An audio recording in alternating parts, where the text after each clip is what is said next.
اللہ رب العزت نے فرمایا کہ میرا شکر ادا کرو گے تو نعمتیں گھٹنے نہیں دوں گا. اب پھر سوال یہ ہے کہ اس کے شکر کا طریقہ کیا ہے.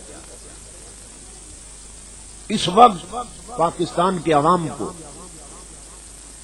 عوام سے لے کر حکمرانوں تک اور گھر کی چار دیواری سے لے کر اسمبلی ہال تک اللہ کے شکر کی ضرورت ہے. کاش ہمارے حکمرانوں کو کوئی ایسا خطیب مل جائے جنہیں اللہ کی بارگاہ میں شکر کا ڈنگ سکھا سکے، شکر کا طریقہ سکھا سکے. کیونکہ اللہ رب العزت نے فرمایا شکر کرنے سے تمہاری نعمتیں بڑھیں گی. اب شکر کا طریقہ کیا ہے؟ رات کا 1 بجا ہے، میں نہیں چاہتا آپ وقت ضائع کر کے چلے جائیں اور کچھ یاد نہ رہے. شکر کا طریقہ سمجھ لیں. لئن شکر تم 2 تاکیدیں لگائی عربک گرامیٹک رولز کے اعتبار سے. لام تاکید کا، نون ثقیلہ، نون پہ شد آئی، یہ بھی تاکید کا. اللہ فرماتا ہے مجھے اپنی عزت کی قسم بندو، اگر تم شکر کرتے رہے ضرور بے ضرور میں تمہاری نعمتیں بڑھاتا جاؤں گا، نعمتیں گھٹنے نہیں دوں گا. مگر شکر کیا ہے؟ شکر کا طریقہ سیکھ لیں. شکر یہ ہے کہ جو نعمتیں اللہ نے ہمیں دی ہیں اس کی دی ہوئی نعمتوں سے اس کی نافرمانی چھوڑ دو. یہ شکر ہے. اب بھی لوگ نہیں سمجھے شکر کیا ہے. ہمارے ہاں شکر کا کنسپٹ یہ ہے پیٹ بھر کے روٹی کھا لی، ڈھکار آئی کہہ دیا الحمدللہ. نہ نماز یاد نہ قرآن یاد. اس شکر کو ہم نے شکر سمجھا ہے. مگر حقیقی شکر کیا ہے جس سے نعمتیں بڑھتی ہیں؟ وہ یہ ہے کہ جو نعمتیں اللہ نے کسی کو دی ہیں اس کی دی ہوئی نعمتوں سے اس کی نافرمانی چھوڑ دو. اس پہ غور کریں اور گھر جا کے سوچتے رہنا کہ یہ تو بہت بڑی جسارت ہے کہ نعمت بھی اسی کی ہو اور اسی کی نعمت سے اس کی نافرمانی کی جائے. اس سے بڑھ کے بھی کوئی بے غیرتی ہے یا اس سے بڑھ کے بھی نمک حرامی کا کوئی تصور ہے؟ اسی کی نعمت اور اسی کی نافرمانی ہو رہی ہے. تو فرمایا اس کا شکر یہ ہے کہ اسی کی نعمت سے اس کی نافرمانی چھوڑ دو. اب میں مثال دے کے بات واضح کرنے لگا ہوں. آنکھ اللہ کی نعمت ہے کہ نہیں ہے؟ میری مائیں بہنیں بیٹیاں غور سے سنیں. اللہ فرماتا ہے شکر کرو میں نعمتیں بڑھاؤں گا. اگر تمہیں طلب ہے کہ گھر کی نعمتیں نہ گھٹیں اور بڑھتی جائیں تو شکر کا طریقہ یاد کر لو. اللہ فرماتا ہے میری نعمتوں پر شکر کرو. آنکھ اللہ کی نعمت ہے کہ نہیں ہے نا؟ اللہ فرماتا ہے اس نعمت کا شکر کرو بندے. کیسے؟ کیا مطلب شکر کا ہوگا؟ آنکھوں کی نعمت. فرمایا ان آنکھوں کے ساتھ زندگی بھر کے لیے وہ چیزیں دیکھنا چھوڑ دو جن کا دیکھنا اللہ اور اس کے رسول نے حرام کر دیا. یہ اس آنکھ کی نعمت کا شکر ہوگا. کان اللہ کی نعمت ہے کہ نہیں ہے؟ اللہ فرماتا ہے میری اس نعمت کا شکر ادا کرو. کیا مطلب؟ ان کانوں کے ساتھ وہ باتیں سننا چھوڑ دو جن کا سننا اللہ اور اس کے رسول نے منع کر دیا. زبان اللہ کی نعمت ہے کہ نہیں ہے؟ فرمایا اس نعمت کا شکر ادا کرو. کیا مطلب؟ اس زبان کے ساتھ وہ باتیں کرنا چھوڑ دو جن کا کرنا اللہ اور اس کے رسول نے منع کر دیا. ہاتھ اللہ کی نعمت ہے، فرمایا اس کا شکر ادا کرو. ان ہاتھوں کے ساتھ اس چیز کو ٹچ کرنا اور پکڑنا چھوڑ دو جس کو پکڑنا بھی اللہ رسول نے منع کر دیا. پاؤں اللہ کی نعمت ہے، فرمایا اس نعمت سے میرا شکر ادا کرو. کیا مطلب؟ ان قدموں کے ساتھ ان بے غیرتی کی اڈوں پہ جانا چھوڑ دو جدھر جانا اللہ اور اس کے رسول نے منع کر دیا. یہ ہے اللہ کا شکر. لیکن قرآن میں اللہ نے فرمایا وقلیل من عبادی الشکور، فرمایا تمہیں نمازی بڑے مل جائیں گے، گنی گنی داڑھیوں والے بڑے مل جائیں گے، پیشانی پہ بنے ہوئے سجدوں کے داغ والے بڑے مل جائیں گے، تبلیغ کرنے والے بڑے مل جائیں گے، فرمایا مگر لوگوں گھوم پھرو، تمہیں شکر کرنے والے بہت تھوڑے ملیں گے۔ اس طرح کا شکر کون کرتا ہے؟ بولیے۔ دکان آنے پر الحمدللہ کہنا آسان ہے، لیکن آنکھ کو اس شے سے روک کے رکھنا جس سے رکنا اللہ اور اس کے رسول کا حکم ہے، یہ آنکھ کی نعمت کا شکر ہے، مگر اس کو کون ادا کرتا ہے؟ اللہ رب العزت نے فرمایا اگر ایسا شکر نصیب ہو گیا تو ہم قسم کھاتے ہیں بندو اور وعدہ کرتے ہیں تمہارے ساتھ، تمہاری نعمتیں کبھی گھٹنے نہیں دیں گے۔ میں تاریخ سے ایک شکر گزار بندے کی مثال دینے لگا ہوں، دور کی بات بھی نہیں۔ ہم ابھی چھوٹے تھے، پاکستان کی تاریخ میں ایک وقت ایسا آیا کہ یہاں گندم کا قحط پڑ گیا، اور ہمارا جو وزیر خزانہ ہے، ہمارا پرائم منسٹر، پریزیڈنٹ، ان سب نے میڈیا پہ اعلان کیا تھا کہ ہم پاکستانی عوام سے اپیل کرتے ہیں کہ چونکہ حکومت کے ڈپو پہ آٹا ختم ہو گیا، گندم کا قحط پڑ گیا اور خزانے خالی ہو گئے، عوام پاکستان جو 2 روٹیاں کھاتے ہیں کھائیں، سبزیاں ابال کے گزارا کریں، کیونکہ ڈپو پہ آٹا نہیں رہا۔ یہ وزیر خزانہ کا اعلان تھا، یہ بادشاہ وقت کا اعلان تھا ایک دن کہ حکومت کے خزانے خالی ہیں۔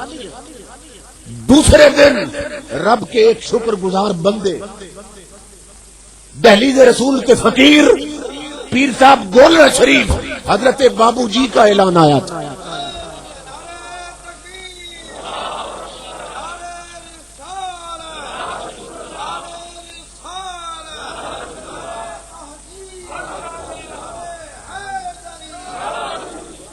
ایک دن اعلان تھا وزیر کا، دوسرے دن اعلان تھا مصطفیٰ کے فقیر کا۔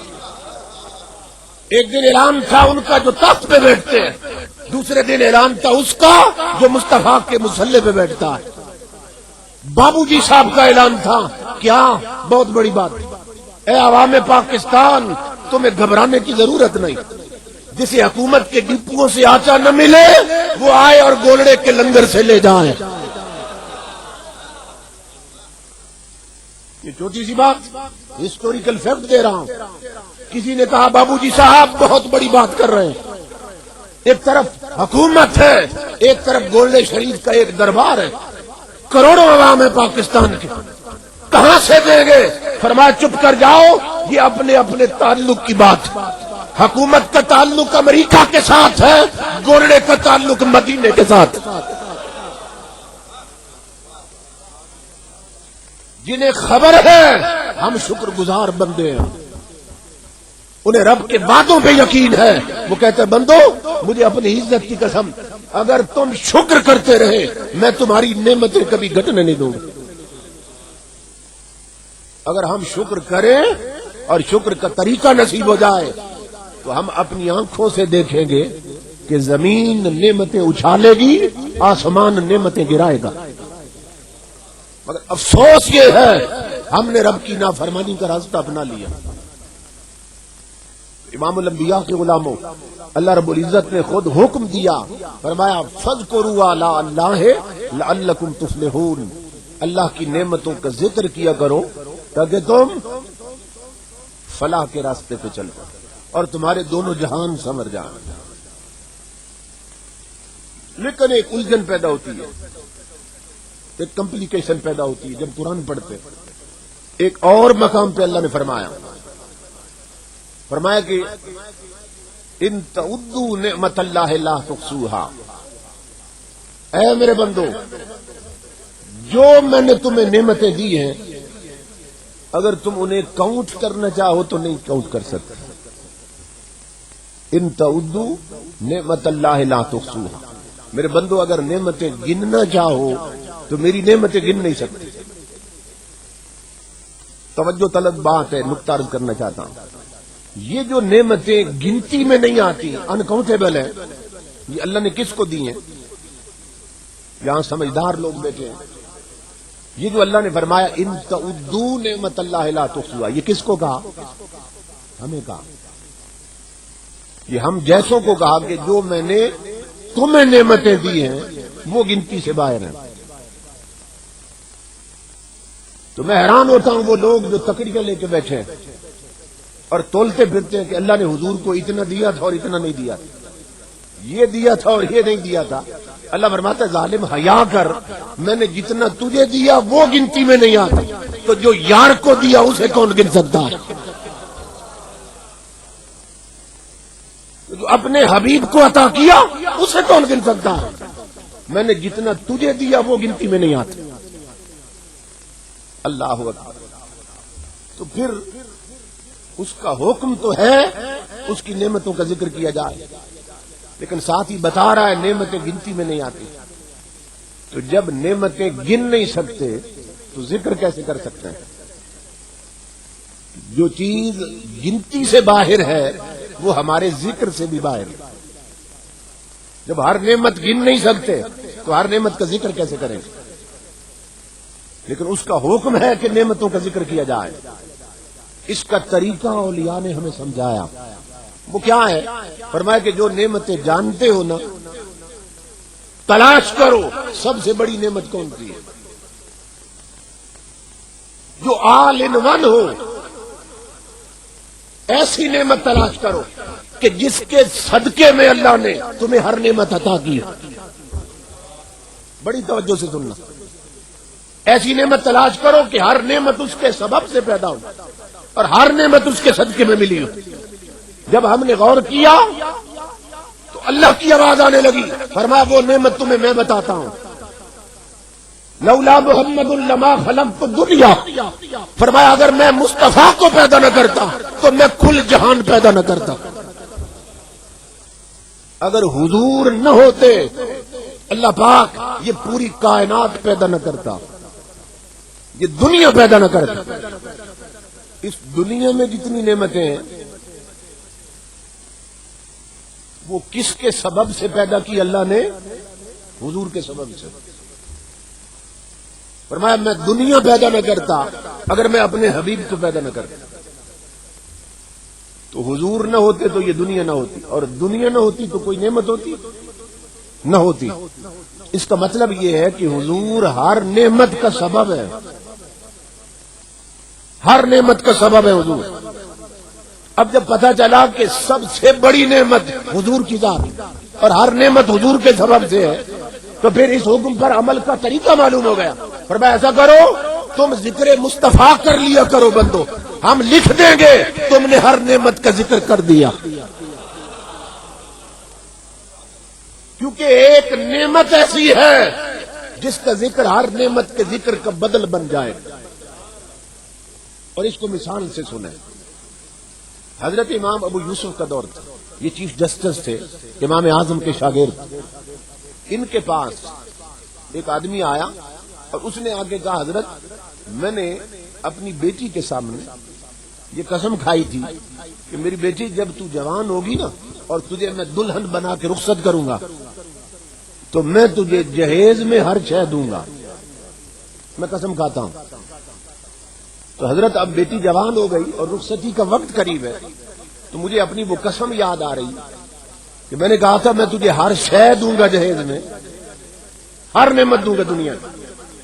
اب میں ہر شے دے نہیں سکتا تو مجھے بتائیے کہ میں قسم کا کفارہ کیا ادا کروں، یا کوئی صورت ہے میری قسم پوری ہونے کی؟ آپ بس بڑے. فرمایا فکر کی ضرورت نہیں، تیری قسم پوری ہو سکتی ہے. کہا حضرت کیسے؟ فرمایا ایسا کر اپنی بیٹی کو جہیز میں مصطفیٰ کا قرآن دے دے. تو نے اگر قرآن دے دیا تو نے ہر شے دے دی، کیونکہ قرآن میں ہر شے ہے. اب یہ ٹاپک الگ ہے کہ قرآن میں ہر شے کیسے ہے، ورنہ میں ثابت کرتا قرآن میں ہر شے ہے. ہم پا سکیں یا نہ پا سکیں یہ ہماری اپنی کمی ہوگی علمی، لیکن اللہ کی عزت کی قسم قرآن میں ہر شے ہے، اور قرآن ہر شے دیتا ہے۔ اس پر صرف ایک حدیث سن لے حضور کی، آقا نے فرمایا ان ھذا القرآن مأدبۃ اللہ، فرمایا وہ ٹھوکریں کھانے والوں، دنیا کے لالچ میں حرام